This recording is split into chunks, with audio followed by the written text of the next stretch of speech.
Welcome to ILTA TV. I'm Michael here with Matthew from ModeOne. Matthew, how are you? Good, Michael. How are you, man? I'm doing great. Super excited to meet you in person Yeah, and get to finally. do this. Yeah, Yeah, it's it's great.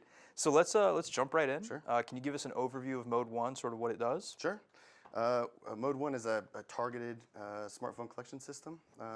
We built a cloud system so we can remotely access phones anywhere in the world. So I need about 10-15 minutes to get engaged with a custodian on their phone, and then we can target the data that we need off. And so that's really kind of changing the game for a lot of our clients because we're not collecting all your photos if I just need your text messages and stuff like that. So it's just giving us more tools to be more focused, more targeted on what we're actually investigating or we're kind of pursuing versus just kind of throwing a very wide net and collecting everything and parsing it later. Sure.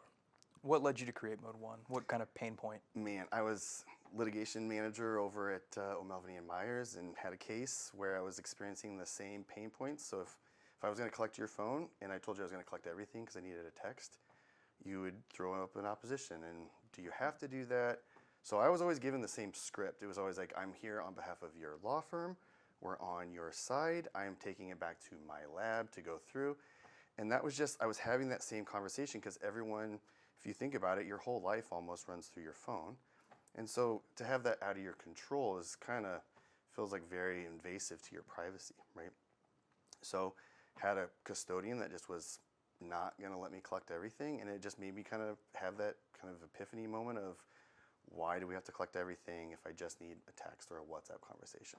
So that's what brought us to it. We spent about 90 to 120 days in R&D just to see if it was possible, kind of figured that out, and then went on from there and built it.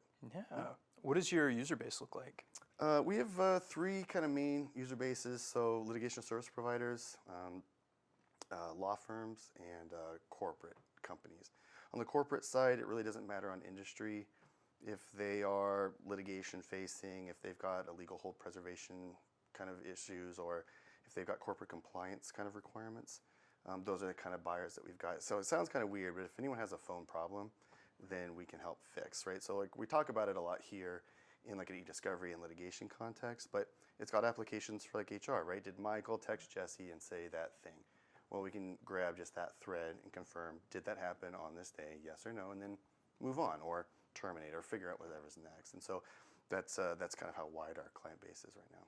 It's amazing, and it sounds like it makes things way more efficient, which is awesome. Yeah, totally. Yeah, it solves that pain point. So can you give us an example of like how somebody might have used ModeOne to meet a deadline that might have been missed otherwise? Sure. I got two good ones. The first was I had a financial services client that had, they were using a archiver that was archiving SMS, all your green bubble kind of text messages.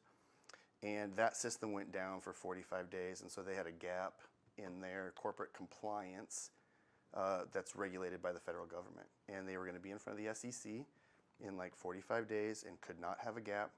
And so they were like, we have to get this figured out. We're there in less than 2 months. So we worked with their team, got ModeOne onboarded, and we did 318 phones in 2 weeks. And if you are from the industry and you've ever done anything of that volume, that's like an 8 to 9 month project, right? You're shipping kits or people or phones are coming to you.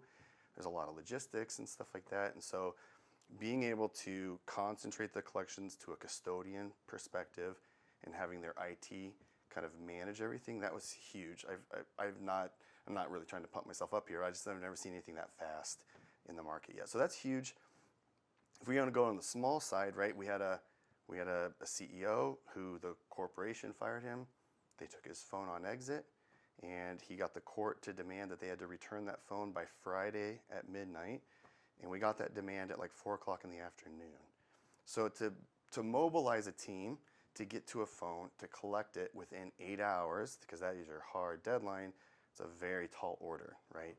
And so we got on a call. We were on there with their counsel, their in-house counsel, their IT, kind of talked about the system, made them comfortable with it, and then we were able to actually kick off that collection before we ended that call. So we had everything that we needed off that phone in about 30 minutes.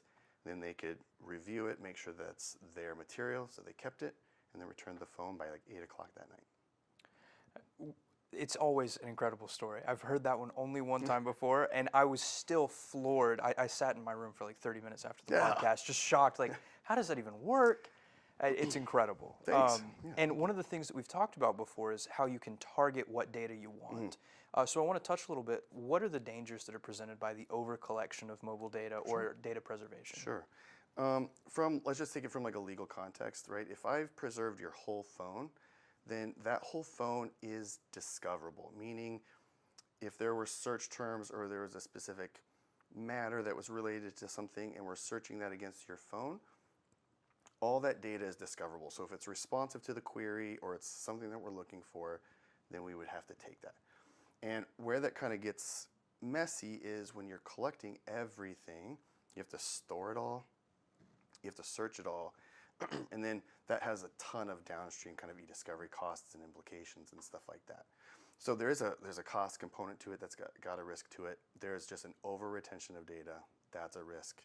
And then there's just the invasion of custodian data privacy, right? And in the US, user privacy is a little less than I think it is like in the EU and stuff like that, right? But if we're operating in the EU and if we do that, right, we have to be privacy first. And so mitigating that there has had really good application here. So this is kind of the risks that we kind of help mitigate. Yeah. Awesome. Where does ModeOne fit into the legal tech ecosystem and what sort of integrations does it have? Sure. On the ecosystem, I'd say we're left side of the EDRM, right? So when you're in your kind of the meet and confer, scoping, what kind of sources are we collecting and stuff like that, when you're collecting those sources, the email, the laptop, the OneDrive, that's where our technology fits in. It doesn't have to be run by us, so it could be run by the LSP, it could be run by the corporation or the law firm. And so that's where we fit there in the EDRM. Sort of what tools do you integrate with? Oh, sure. So we integrate with almost everything.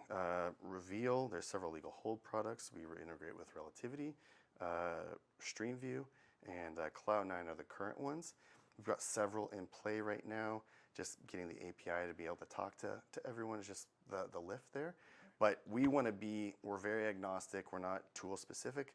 I really just want to be the hub on the wheel. I want to collect the endpoint, process it, you get to analyze it and say what's responsive, and then we push that to the review database for all the downstream stuff, processing, review, production, stuff like that.